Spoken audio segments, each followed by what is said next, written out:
Welcome to another edition of the Warrior Daily. Today's spotlight is on the wide receivers, and joining me today is wide receiver coach Steve Neal. Steve, welcome back. I understand you've been in San Francisco doing a kind of a coaching internship with the 49ers. Tell us about your experience out there on the West Coast. It was awesome. First, it was a blessing just to be chosen. They say they get over 10,000 apps of guys trying to get in, and they get a chance to take up to 3. So they try to take an offensive, a defensive, and a special teams. The guy, John Morton, who's a receiver coach there at San Francisco, is an ex-Western Michigan Bronco. He played receiver, little Bronco Kalamazoo connection there. So we kind of connect on that, and I try to keep in touch with him. I met him before in 2001 when I actually was attending the NFL Combine, and he was coaching for the Raiders at the time. And he pulled me aside and introduced himself to me, and I always kept in contact. And he just called me about an opportunity. I was like, definitely, I want to do it. And they flew me out. I was supposed to stay a week. I ended up staying 3 weeks. They kept me longer, and it was an awesome experience, just being a chance to be around so many great offensive minds, including, Coach Mangini is also a part of that staff now. So, getting a chance to sit there and work with Tom Rathman, a guy you watch play your whole life coming up. And, it was just a blessing for me. Coach Harbaugh is a Midwestern guy, grew up in Ohio and Michigan. Giving me plenty Michigan shout-outs. And, John, just like I said, just John Morton, getting a chance to shadow him. I mean, this guy has coached Jerry Rice, Tim Brown, and Randy Moss. We're talking about 3, top receivers in history. So it was definitely a blessing, and I learned a lot. Sounds great. Well, hopefully a lot of that experience that you've gained will carry over to this year's crew. We've got 9 guys that are going to be battling for playing time. We've got Dominique Maybanks coming back for his senior year. Michael Johnson, who was effective when he was healthy last year. Valtori Showers, Michael Pack, Will Wheat, and also the addition of Kevin Wheeler, a graduate student from Eastern Michigan, along with a couple of guys that redshirted last year's 2 freshmen, and Clarence Turner and Brandon Tinsley and Alonzo Lucas. Give us some input on those guys battling for playing time at both split end and flanker. This year is going to be really competitive. First day of camp yesterday, I already informed guys, yes, we are a team, but you want to compete. Everybody's fighting for a spot. Dominique Maybanks he'll be possibly a 3-year starter this year, so he's played a lot of football here for Wayne State. I'm expecting him to have a pretty big year. He was all-conference guy last year, but I'm expecting him to have a really big year. He had a really good summer. He's improved his time in his 40 and got down to a 4.4, so he's excited about that. Put on some extra weight, and he's been also doing a good job being a leader. Michael Johnson, honestly, I don't know if the conference is ready for a healthy Michael Johnson. Michael Johnson is 222 pounds. He's also shaved some time off of his 40, so he's faster, and he's so effective with the ball in his hands. He's really hard to tackle. That's his niche. And having Valtori Showers, also a transfer kid who set out last year from Central Michigan, really special kid.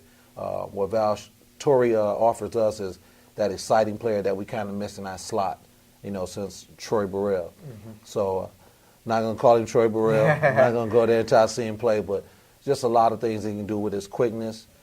Just a little older guy. He's a much smarter, more polished guy. And so, honestly, I feel like as far as my top 3 guys, this is probably the best 3 guys that I'll put on the field since I've been here in 07. As far as depth, you've got somebody like Michael Pack, who's played a lot on special teams and been effective there. You've got some younger guys that are looking to get more experience in Will Wheat, Brandon Tinsley, Clarence Turner. Tell us about those guys. Michael Pack first is a guy who I open my first day up since I've been here, and I talk to the younger guys, about, we want to learn from each other.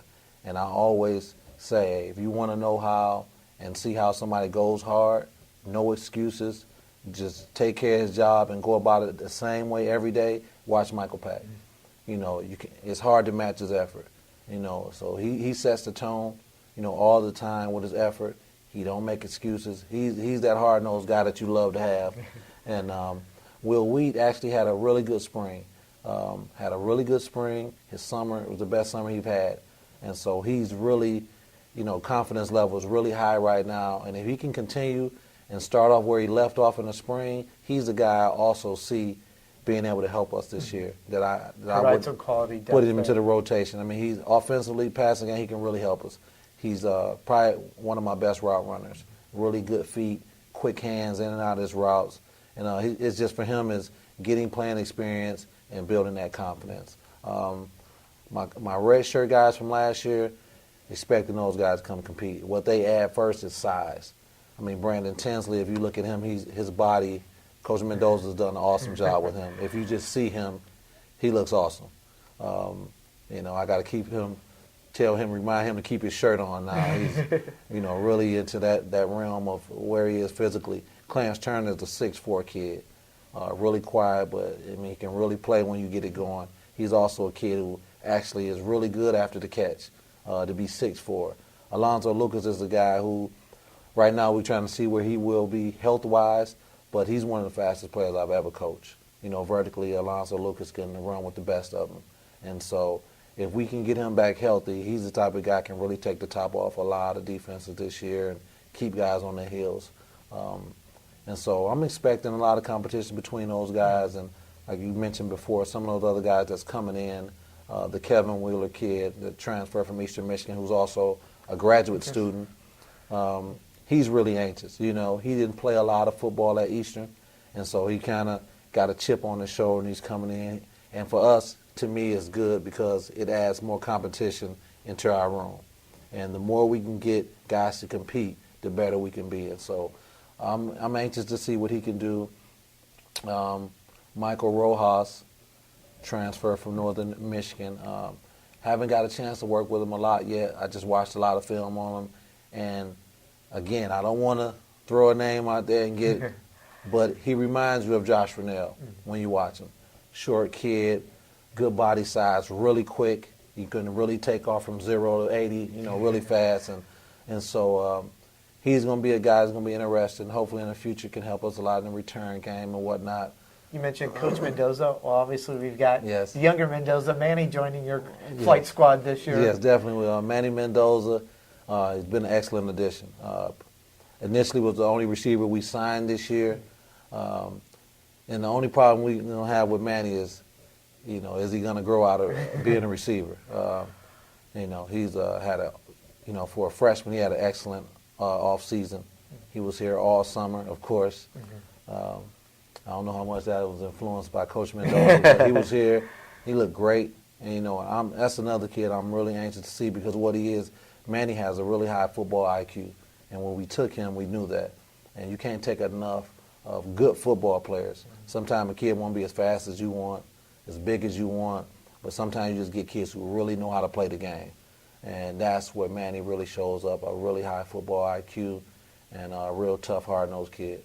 And one guy that, unfortunately, we're going to be without this year is Will Lyons, who got hurt in spring ball and will be redshirted this year. Hopefully he'll get healthy and be able to go at it and help us out in 2014. Yeah. Will was a guy, that was a guy who I really had a good feeling about this year. It was his time. He's been waiting, putting in a lot of work. So what I want to make sure he don't become disconnected with the team. Mm-hmm. So I'm gonna have him doing a lot of stuff. Some of the stuff I was doing in San Francisco, I'm gonna have Will doing, charting, reps, drops, catches. And what Will does a great job at is with the young guys. When guys are not in, Will Lyons has guys on the side, coaching them up, telling them plays, giving them little details and things. So he's going to be still a big part of what we do. Sounds great. Well, thanks again for watching this edition of the Warrior Daily.